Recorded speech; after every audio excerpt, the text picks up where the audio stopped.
Olá, no ar mais um Clipping Eletrônico. Recentemente, o presidente Michel Temer assinou um parecer da Advocacia Geral da União que dizia que povos indígenas que não ocupavam as suas terras originárias em 1988 não têm direito a reivindicá-las.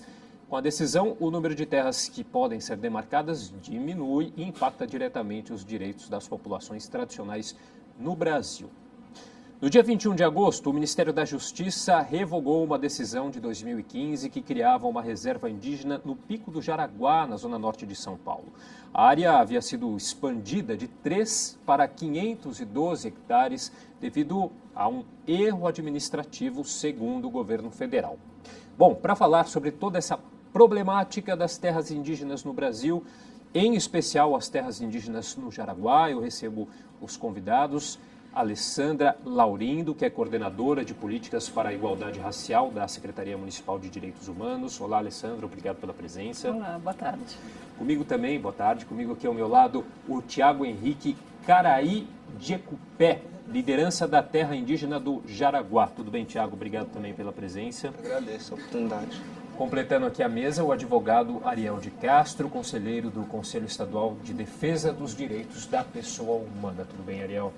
Obrigado mais uma vez também pela participação. Cumprimento os colegas. Bom, e você que está nos assistindo também pode participar enviando a sua pergunta pelo telefone 011 3396 4944 ou ainda pela nossa transmissão ao vivo no Facebook, que é facebook.com/Câmara São Paulo. Bom, eu queria começar o nosso programa aqui perguntando para o Tiago em que pé que está essa situação. A gente teve, então, na semana passada, os desdobramentos aí da invasão dos índios guaranis, ali é o Pico do Jaraguá. Nós tivemos uma reunião ontem, né, com membros do governo estadual. Você esteve presente nessa reunião. Você poderia falar para a gente um pouquinho o que foi tratado, o que foi negociado? A gente tivemos aí uma ocupação tradicional, simbólica no Pico do Jaraguá, né? O Pico do Jaraguá, ele sempre foi uma área de ocupação tradicional dos povos indígenas, né? Tanto dos Guarani-Buá quanto dos Guarani-Andevas, Tupi-Guarani, os demais povos que circulavam em São Paulo nas décadas passadas, antes do não indígena começar a frequentar esse país, né?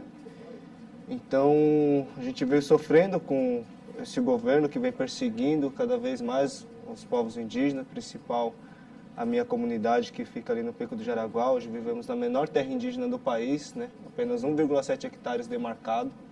O governo diz que é 3 hectares, isso não é verídico, né? Nossa terra é a menor, com apenas 1,7 hectares. E a gente lutamos muito para atualização de limites, porque quando houve a nossa demarcação, ela foi feita em 1987. Então, ainda não tinha a Constituição Federal e o indígena ele era tutelado pela FUNAI, pelo governo federal, e não podia responder por si mesmo, né? Então, o indígena, quando reivindicava o seu território, ele sofria perseguições. Depois da Constituição Federal, se tem no artigo 231, que é garantia de direito dos povos indígenas a área tradicionalmente ocupada, né? Que ela tem que ser demarcada, ela tem que ser protegida. E isso não aconteceu com a nossa comunidade. A gente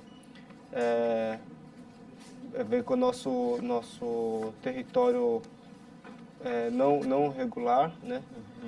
Então a gente lutamos pela atualização de limite, conquistamos em 2015 com muita pressão no governo que estava fazendo a gestão, assinou a demarcação e nós estávamos lutando na justiça contra o governo do estado que tinha judicializado a nossa demarcação com mandado de segurança.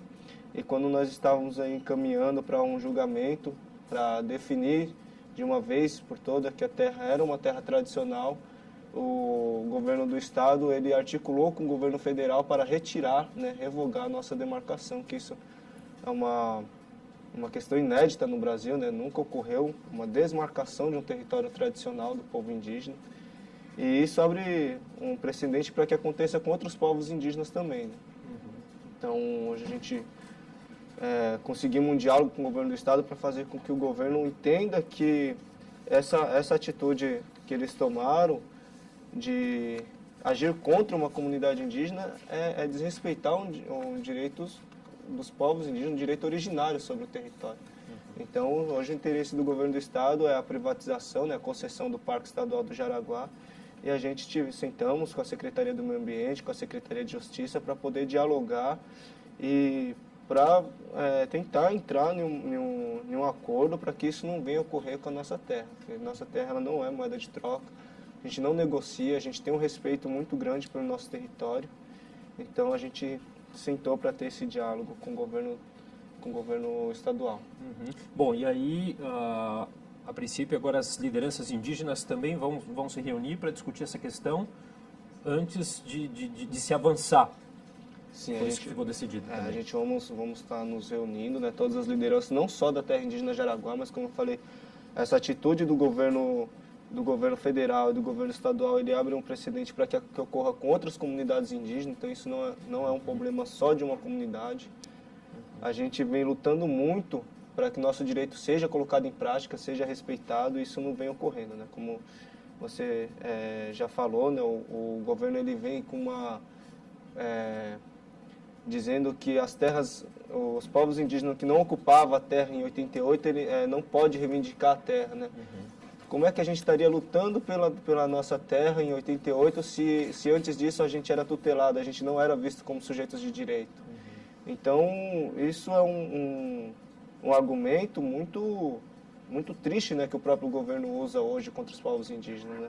Uhum. O próprio governo tirava a nossa identidade como ser humano, e quando a gente consegue reverter essa situação, eles usam isso contra nós. Uhum. Né? Então, o que nós sempre falamos é que a nossa luta, a nossa crença, a nossa língua, a nossa espiritualidade, ela não começa em 88. Antes dos povos não indígenas habitarem esse território, nós já estávamos aqui, nossos antepassados. Então, a nossa luta ela é muito antes de 88, muito antes de 87 e daí em diante. Uhum. A gente vem lutando e a gente precisa que o nosso direito ele seja respeitado. Ok. Bom, eu queria ouvir também uma consideração inicial sobre o assunto da Alessandra Laurindo, coordenadora de políticas para a igualdade racial.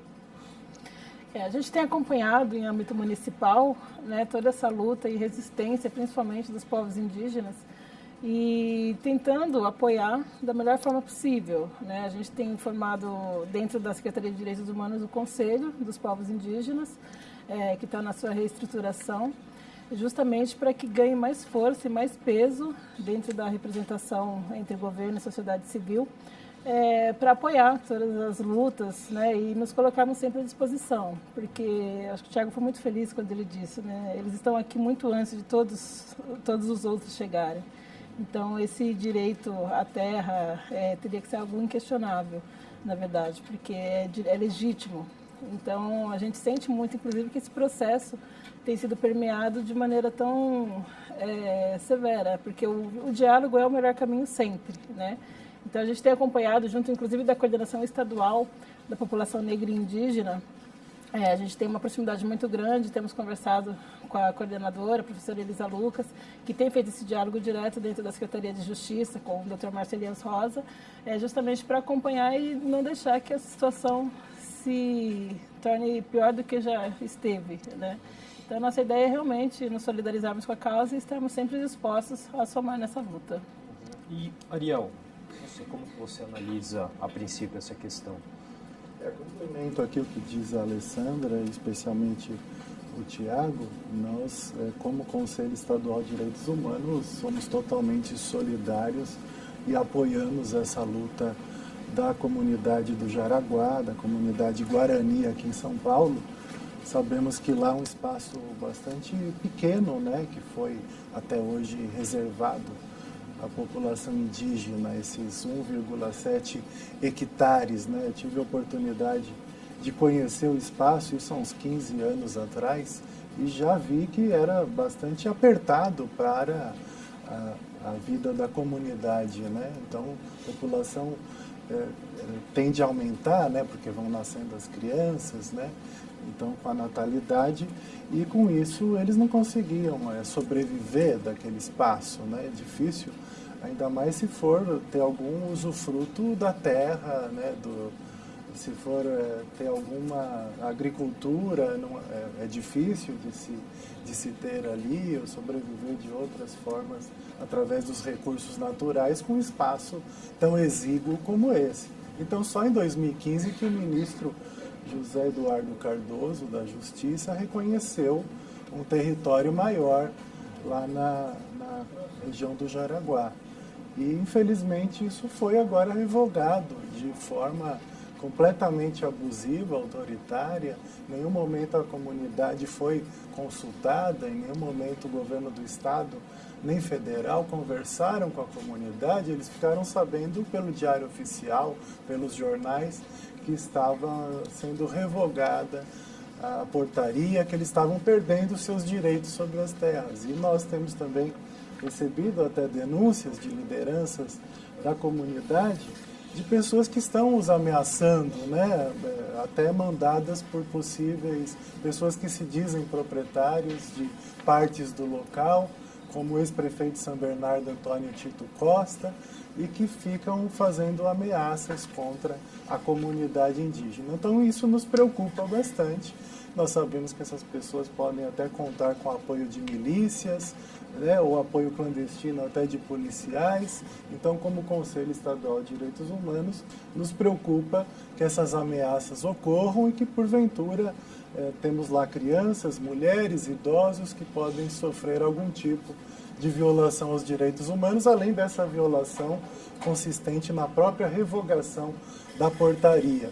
Então nós tivemos até semana passada alguns membros do Conselho Estadual de Direitos Humanos estiveram lá, inclusive a presidente Maria Nazaré, e que também entrou em contato com o secretário de Justiça, Márcio Elias Rosa, para que o governo do estado tivesse alguma intervenção e alguma interlocução com a comunidade do Jaraguá, e felizmente isso está agora se iniciando, e esperamos que isso tenha desdobramentos e que efetivamente eles conquistem, por meio de uma norma legal, o espaço que é de direito deles. Na verdade, como já disse o Tiago, né? Se existem invasores, somos nós, os homens brancos. Eles deveriam ser tratados com uma prioridade, com uma proteção especial, conforme prevê a Constituição de 88. Esse direito das terras indígenas, ele já vem até antes da Constituição, através de uma lei de 73, do Estatuto do Índio, que depois esses direitos foram reforçados e ganharam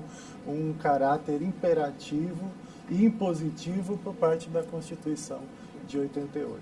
A gente tem até aqui a nota, a gente recebeu uma nota da Secretaria de Estado do Meio Ambiente. Eu gostaria até de ler aqui na íntegra, a nota é curta, só para a gente ter o posicionamento aqui do governo. Em reunião realizada, que é um pouquinho do que a gente já falou aqui, o Tiago também já comentou, em reunião realizada na segunda-feira, 18 de setembro, ontem, na sede da Secretaria do Meio Ambiente, os secretários do Meio Ambiente, da Justiça e Defesa da Cidadania apresentaram às lideranças indígenas a proposta de criação de grupo de trabalho para a regulamentação do uso do Parque Estadual do Jaraguá, pela comunidade indígena do Jaraguá. O encontro contou com a participação do Ministério Público Federal, Fundação Nacional do Índio, FUNAI, a Fundação Florestal e de lideranças indígenas. Durante a reunião, o secretário, o Maurício Brusadin, afirmou a disposição do governo do estado de chegar a um entendimento sobre as questões indígenas. Também reafirmou que não haverá concessão no Parque Estadual do Jaraguá, uma outra reivindicação da comunidade indígena. Aspas, o que queremos é reconectar os indígenas, ouvir suas demandas e discutir políticas públicas. Queremos construir um território de diálogo, fecha aspas.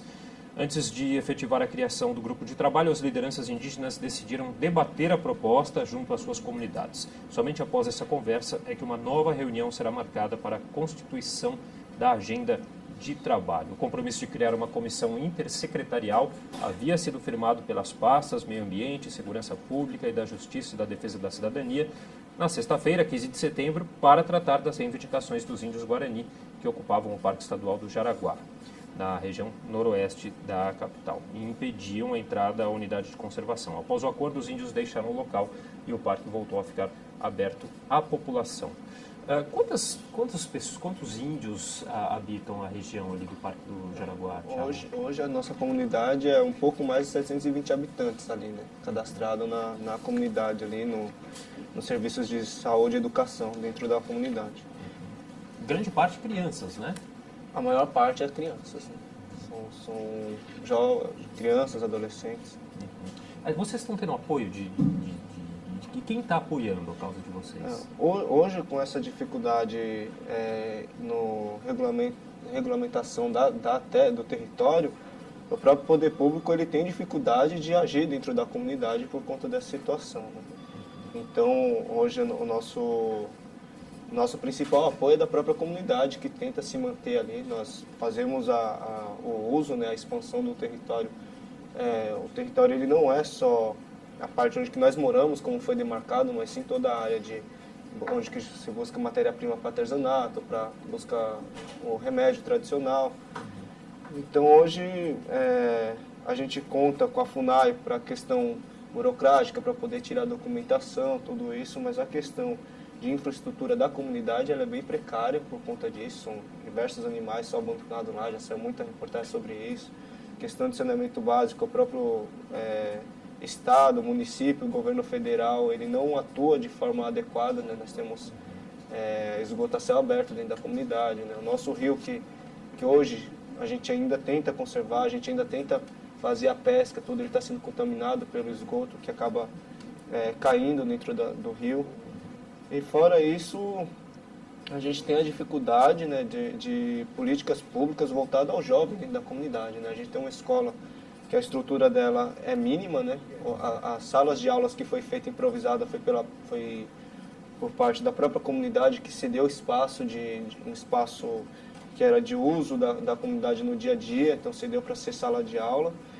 E hoje a gente tem o CECI, né, que ele é do município, ali tem uma gestão, por enquanto era uma gestão boa, só que a gente não sente um medo muito grande do que aconteceu agora com a nossa demarcação, que também quando se mude a gestão, quem esteja fazendo a gestão queira mais uma vez atacar a nossa comunidade, queira tirar o nosso direito ali, das nossas crianças, ter o Centro de Cultura e Educação Indígena, né, que é uma educação diferenciada. A criança, ela, antes de chegar ao primeiro ano na escola estadual, a gente ensina a língua, a crença, fazer artesanato, aos costumes, a comida típica.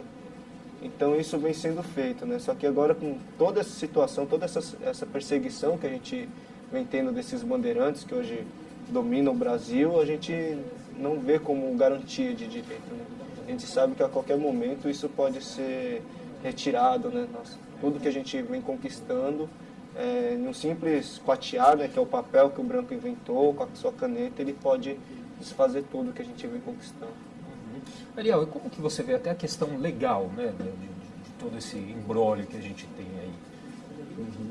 Eu acho que o Ministério da Justiça, ele que tem que tratar dessa questão legal, né, de delimitar qual seria o espaço efetivamente da comunidade.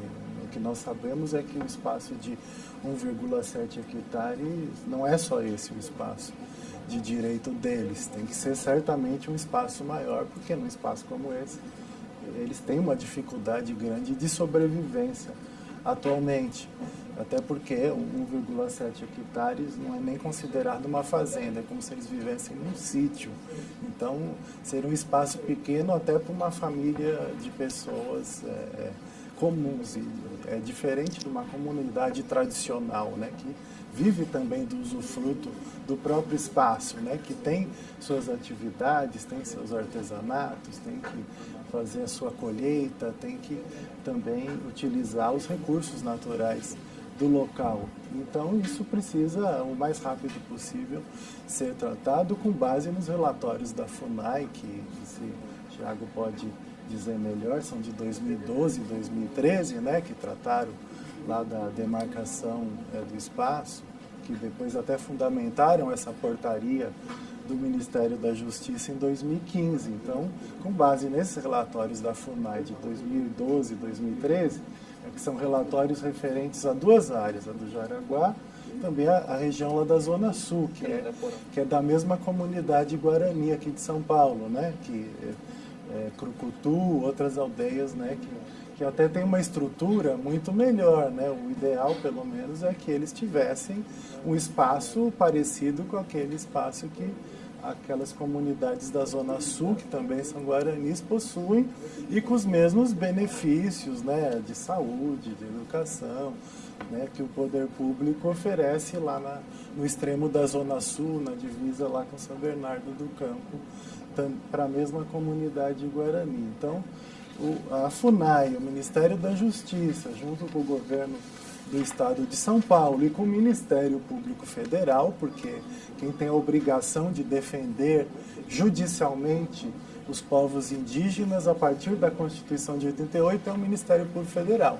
Então, esses órgãos precisam urgentemente encontrar uma solução e garantir que essa comunidade tenha o seu direito legítimo previsto na Constituição de 88 assegurado. Eu só queria aqui passar novamente o telefone para quem está nos assistindo e queira participar. O telefone 3396-4944 para você enviar seu comentário, sua pergunta, enfim. Que pode ser também pela nossa transmissão ao vivo no Facebook, no facebook.com/Câmara São Paulo. Alessandra, como a Secretaria Municipal de Direitos Humanos tem acompanhado de perto essa questão? Sim, a gente tem acompanhado e penso que essa comparação com lá em Parelheiros, né, foi muito feliz porque ontem mesmo nós estivemos lá no Tenondê, na aldeia do Tenondê, e junto com uma consultora do BID, justamente buscando, dentro dessa perspectiva, que ela possa avaliar o cenário de como as aldeias funcionam lá, como foi feita a construção das ocas, né, em alvenarias e tudo mais, para a gente sugerir justamente essa construção no Jaraguá, porque lá a gente sabe que a situação é muito mais precária. A gente tem acompanhado em algumas visitas que fizemos, e a população, infelizmente, contribui negativamente para isso, de certa forma, com os descartes, por exemplo, dos cachorros, que eles chegam lá no sentido de abandonar ninhadas até, muitas vezes, né, dos cachorros, porque acham que os indígenas vão cuidar e está tudo bem. Então, falta essa conscientização da população no sentido de fazer esses descartes. Quando a população, alguns grupos pensam em fazer doação de alimentos, muitas vezes é feito de maneira errônea também, não chega numa liderança e explica como está sendo essa doação. O dia que eu estava lá, eu presenciei, inclusive, a doação dentro de algumas caçambas, jogando frutas ou restos de feira, enfim, dentro das caçambas de lixo que estavam à frente da aldeia. Então, assim, é lamentável. Parece que as pessoas estão lá, jogam correndo e saem. Já foram colocados algum mecanismo para inibir isso, tipo a câmera de segurança, para filmar, mas possivelmente os próprios que fazem esse uso foram lá e tiraram as câmeras, né? Então, são várias situações que têm que ser corrigidas, principalmente a questão do saneamento básico. A gente tem toda essa dimensão. Tenho conversado muito com o prefeito regional daquela área, que é o Ivan Lima, justamente para a gente tentar um consenso e uma construção coletiva de reestruturar aquela área, porque é um problema muito antigo, isso não vem de hoje. Infelizmente, é uma situação precária que perdura já há muito tempo. E a Secretaria de Direitos Humanos tem esse comprometimento, né, de fazer esse diálogo com as instituições que podem fazer essa melhoria e tentarmos uma situação melhor do que a que se encontra no momento. Inclusive, a gente tem a previsão de um dia de cidadania, mas estávamos esperando passar esse período de conflito, né, que é a rua que separa as duas aldeias, né, tem uma rua que separa, e em conversa, né, com as lideranças, a nossa ideia é construir nesse dia, levar todos os serviços ali que vão ser utilizados dentro de uma melhoria como uma primeira agenda, e a partir de então a gente construir algo muito mais próximo a eles para que melhore a situação ali, tanto de descarte de lixo, a questão dos próprios cachorros, saneamento e melhoria na alimentação também. E já tem uma data para? Não, a gente estava esperando, na verdade, passar esse período, né, do conflito para a gente restabelecer essa conexão, mas a ideia é que seja logo, o quanto antes. Tiago, em relação aos relatórios que o Ariel citou, você gostaria de acrescentar alguma coisa? Esses relatórios da FUNAI, Só essa questão, né, que foi uma luta muito grande dos meus avós, dos mais antigos da comunidade, que lutou muito, como eu falei, antes de 88, o indígena ele não podia falar por si próprio, né? Ele era visto como tutelado pelo governo federal, pela FUNAI. Então, depois disso, quando se tem o direito que tá escrito na própria Constituição Federal que o indígena tem direito à sua língua, à sua crença e à terra tradicionalmente ocupada.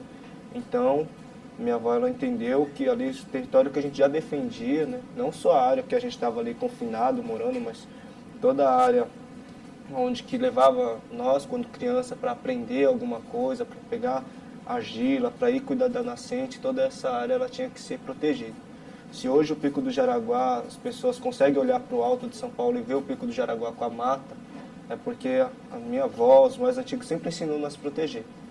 Então a nossa ocupação tradicional, hoje a população achar assim, os indígenas do Jaraguá, eles querem entrar dentro do parque estadual para morar. Não é isso, nós não queremos morar dentro do parque e nem nas áreas de sobreposição com o parque, né? Áreas de sobreposição com o parque. Nós só queremos proteger aquela área, queremos participar, é por isso que a gente vem fazendo o diálogo com o governo do estado para a questão da gestão compartilhada. E todo o território que a gente ocupa tradicionalmente, a gente temos um trabalho de criação de abelhas nativas sem ferrão, que vem sumindo na região e que é super importante para a questão da polinização das árvores. Então a gente vem fazendo esse trabalho dentro da comunidade. O próprio reflorestamento, substituindo o eucalipto que foi plantado em volta do pico pela árvore nativa, pelo palmito jussara. E toda a questão de o manejo das nascentes que vem secando por conta da plantação de eucalipto. Então todo esse trabalho a gente vem fazendo como forma de proteção. Esse é o nosso objetivo, é assim que a gente aprendemos. E hoje essa é a nossa luta. Então a população que vê hoje a nossa comunidade lutando, né? A gente ocupou sim simbolicamente o Pico do Jaraguá. A gente estávamos dispostos a lutar e a gente já deixamos claro para o governo que nós não vamos abrir mão de um palmo da nossa terra. Nossa terra ela é sagrada. Então, se for preciso a gente morrer pela nossa terra, a gente vamos fazer isso. Porque não se negocia a nossa mãe, né? Então, é dessa forma que a gente sempre aprendeu. Então, o Pico do Jaraguá, quando a gente estava fazendo aquela ocupação, a gente foi firme de falar com o secretário de Segurança Pública, com os coronéis que estavam ali presentes, querendo fazer a integração de posse, nos tirar ali do pico, que a gente não sairia, que a gente iríamos ocupar, que a gente iríamos desligar as antenas, que a gente iríamos mostrar a nossa força para o governo. E se o governo não respeitar o nosso direito, se não colocar em prática o nosso direito, nós vamos continuar fazendo essa luta, a gente vamos continuar fazendo a nossa mobilização. Como eu falei, não é só a terra indígena Jaraguá, mas todos os povos indígenas do Brasil estão de olho nessa situação hoje que o governo vem apresentando contra a nossa comunidade, nessa perseguição, e que a gente não vamos desistir. São mais de 500 anos de resistência e não é uma portaria de um bandeirante que vai fazer a gente se ajoelhar. A gente vai continuar. Mas até agora, no caso aqui do Jaraguá, as manifestações foram pacíficas. Foram né? pacíficas. O povo Guarani Guarani nunca foi povo de conflito, né?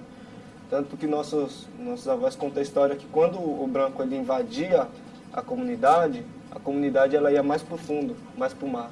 E até chegar um tempo que quando foi indo, aí chega o muro e não tem mais para onde correr. Aí tem que ficar e resistir. Mas nós não somos povo de conflito, de tirar um sangue de outro irmão, isso não é do nosso povo. Mas se a gente tiver que resistir na nossa luta, a gente vamos resistir, a gente vamos manter firme. E se o governo quiser tirar a nossa comunidade dali, eles vão ter que passar com um trator em cima da gente, porque a gente vamos se manter firme. Ariel, e como que você vê, como o Thiago também citou, a gente sabe que não é uma situação apenas aqui em São Paulo, uma situação que tem ganhado repercussão, tem acontecido em outras regiões do país, e que tem um poder muito forte aí de bancadas ruralistas, né, em Brasília, enfim, não só em Brasília. Como que você acha que vai se dar a continuação dessa questão? Sim, a questão indígena é uma questão fundamental na sociedade brasileira e que nós sabemos que é uma população que foi dizimada, passou por um verdadeiro genocídio, que, segundo os historiadores, tinham 8 milhões quando o Brasil foi descoberto. Hoje nós não temos nem 700 mil.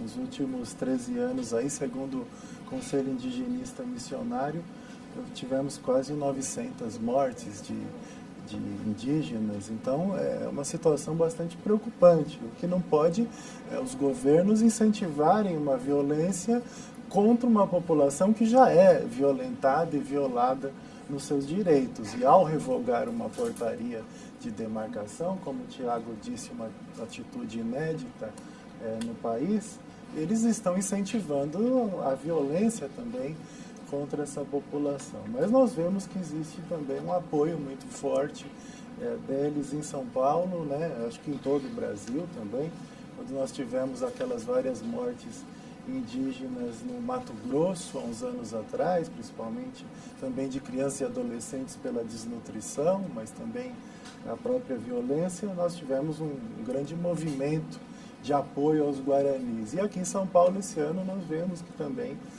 a população tem apoiado as entidades sociais de direitos humanos. Tivemos aí na Paulista, né, uma manifestação muito grande no dia 30 de agosto, né? E a maioria dos que se manifestavam lá não eram indígenas, né? Eram pessoas que estavam lá apoiando a comunidade. Então, é importante esse apoio, sim, né, da é fundamental. E eles também fizeram ocupação pacífica do escritório da Presidência da República na Avenida Paulista, estiveram no Ministério da Justiça, eu inclusive os encontrei lá, porque eu estava numa reunião na Comissão de Anistia, e no dia que eles estavam fazendo também uma ocupação na entrada do Ministério da Justiça, depois foram atendidos pelo ministro da Justiça, Torquato Jardim, que foi intransigente, né? Tem até um vídeo já visualizado por milhões de pessoas da conversa entre o Davi, que é uma das lideranças da comunidade, com o ministro Torquato Jardim, e ele mostra que não conhece nada do assunto da questão indígena, nem de direitos humanos, e se mostra uma pessoa truculenta, que diz que não vai fazer absolutamente nada, não vai revogar nada, e quer que fique por isso mesmo. Isso nós não podemos aceitar. Uma autoridade pública, alguém que ocupa um cargo tão expressivo como o Ministério da Justiça, tem que ter sensibilidade e comprometimento com a defesa dos direitos humanos e se pautar na Constituição Federal, né? O principal atributo do ministro da Justiça é cumprir exatamente o que prevê a Constituição. Então, é necessário... No mínimo, a abertura ao diálogo. Sim, é necessário que isso exista, e até agora, por parte do Ministério, não ocorreu. Então, esperamos que a partir desse diálogo com o governo de São Paulo, acho que o que mais gerou surpresa e inconformismo foi o governo de São Paulo também ter anunciado anteriormente que ia conceder, que ia privatizar o Parque do Jaraguá, né? Isso comprometia seriamente a sobrevivência da população indígena no local, porque é claro que a iniciativa privada quer lucro. Como é que você vai viver de um lado alguém querendo lucro e do outro lado uma população indígena que quer preservar, como o Tiago disse, e preservou até hoje o Jaraguá. Era para não existir mais nada ali, se não fosse essa preservação que a comunidade dele vem realizando no parque ecológico lá. Bom, e aí tem toda essa questão política que a gente sabe, né? O presidente enfrenta aí tem a segunda denúncia contra ele, e a gente tem esses interesses, né? Essa troca de interesses. Será que o presidente vai se ver pressionado novamente a continuar com essa questão, agindo nessa questão? E o presidente é um constitucionalista, né? Ele, nas suas aulas na PUC, ele falava da proteção da população indígena, dos direitos da comunidade tradicional. Os seus livros tratam disso.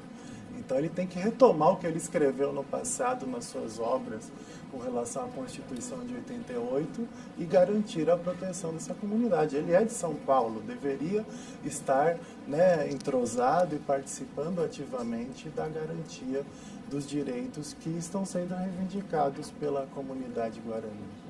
Bom, Alessandra, nosso tempo já está acabando, mas eu queria que você fizesse uma consideração final em relação ao tema e depois deixasse o nosso contato também, o seu contato, aliás, com a gente, por gentileza. Eu penso que é bem nessa linha, né? Na verdade, o Temer sabe todas as dificuldades, por ser de São Paulo, ele conhece bem a realidade, né? Mas os interesses econômicos, infelizmente, às vezes acabam prevalecendo a luta, né? E principalmente o que move o social. E essa junção, essa adesão à luta dos indígenas, ela vem por vários segmentos, né? Seja a comunidade negra que estava lá apoiando, o movimento de mulheres, a juventude, e isso é fundamental, que tenha essa união no sentido de direitos, né? A gente não pode perder direitos já conquistados. E os indígenas estão passando por esse processo de ameaça e tem que ser, de fato, abraçados, tem que ser preservado o que lhes pertence, de fato. Então, a Secretaria de Direitos Humanos, ela tem essa visão, essa atuação no sentido de, através da nossa coordenadoria, a gente está somando sempre nessa luta. Acredito que o Conselho dos Povos Indígenas vai fortalecer muito esse diálogo entre os governos, porque vai aproximar mais as pastas. O Conselho ele é paritário, então todas as representações dentro das secretarias municipais estarão presentes para dialogar também. Então, vai otimizar isso. Eu acredito que, no mais tardar em outubro, já está instaurado esse conselho, porque a gente já passou da fase das indicações, né? Todas as etnias estão representadas dentro do conselho, são 10 etnias aqui representadas dentro do município de São Paulo, e tanto os aldeados como os não aldeados também, né? Que são as pessoas que vêm para estudar e tudo mais, então todos eles têm essa representação dentro do Conselho. E por isso acredito que o diálogo vai ser muito mais rico, muito mais direto com as secretarias municipais. E estamos lá no Líbero Badaró, 119, no 9º andar. Nosso telefone é 313-9753 e o e-mail aclaurindo@prefeitura.sp.gov.br. Conforme está aí na nossa tela. Tiago, sua consideração final, por favor. Eu acho que isso, né? Agradeço a oportunidade de estar participando aqui, né? Trazendo a nossa luta, nossas reivindicações, como foi falado, o Torquato Jardim recebeu a comissão de lideranças lá em Brasília, e muito triste que ele deixou claro, né, no vídeo, quando a gente assistiu na comunidade, ele dizendo que a bancada parlamentar não está do nosso lado, né, está contra a comunidade, e que ele sofre muita pressão para tá demarcando um território tradicional indígena. Então ele não pode agir com justiça quando ele está sofrendo a pressão dos seus ruralistas, da bancada evangélica. Então ele não pode agir com justiça, né? Então é triste para nós ouvir a fala do ministro da Justiça, alguém que deveria agir em prol dos direitos humanos, em prol do direito do cidadão, e ele age defendendo o direito dos seus amigos ali, né? Fazendo troca de favores, né? Então, eu quando criança sempre sonhei muito com um mundo bom, né? A gente fala Umaranhã, né? A terra sem mal. E a gente vê que não é essa terra aqui que a gente vive, né? Porque essa terra são as pessoas que hoje dominam ela, são pessoas muito ricas que só dão valor ao dinheiro, não dão valor ao ser humano, à vida, à água, à flora. Então, é triste para nós, mas a gente continua essa luta, essa resistência, e vamos continuar seguindo a nossa luta. Isso aí, tá certo. Obrigado, Tiago. Ariel, por gentileza. Agradeço aqui a participação, cumprimento a Alessandra, em nome também da Secretaria Municipal de Direitos Humanos, e especialmente o Tiago, né? Um jovem aí, batalhador, que tem profundo conhecimento do assunto que está tratando. Então, parabenizo também a TV Câmara por abrir esse espaço, né? Acho que nós não teríamos aqui legitimidade para tratar do assunto se não fosse a presença do Tiago, que realmente faz parte da comunidade, né? Quem vive aí essa situação, e todos nós somos solidários e vamos lutar com eles para que eles tenham essa conquista. Então, esse é o compromisso também do Conselho Estadual de Direitos Humanos, que é um órgão vinculado ao governo do Estado, à Secretaria de Justiça, mas que nós somos eleitos pelas entidades de direitos humanos, temos um mandato a ser cumprido com independência e com autonomia, e estaremos certamente defendendo. Ele disse muito bem aí no final, direitos humanos são inegociáveis. Não é porque a bancada ruralista, os interesses privados estão querendo, reivindicando, explorar a região do Jaraguá, que que o governo deve ceder, né? Os direitos humanos estão acima do lucro, acima dessas negociações espúrias. Então, é isso que nós temos que lutar e reivindicar. Obrigado. Ok. Bom, eu queria agradecer a você que nos acompanhou, que nos assistiu. E a gente vai ficando por aqui em mais um Clipe Eletrônico. TV Câmara São Paulo, informação para a cidadania.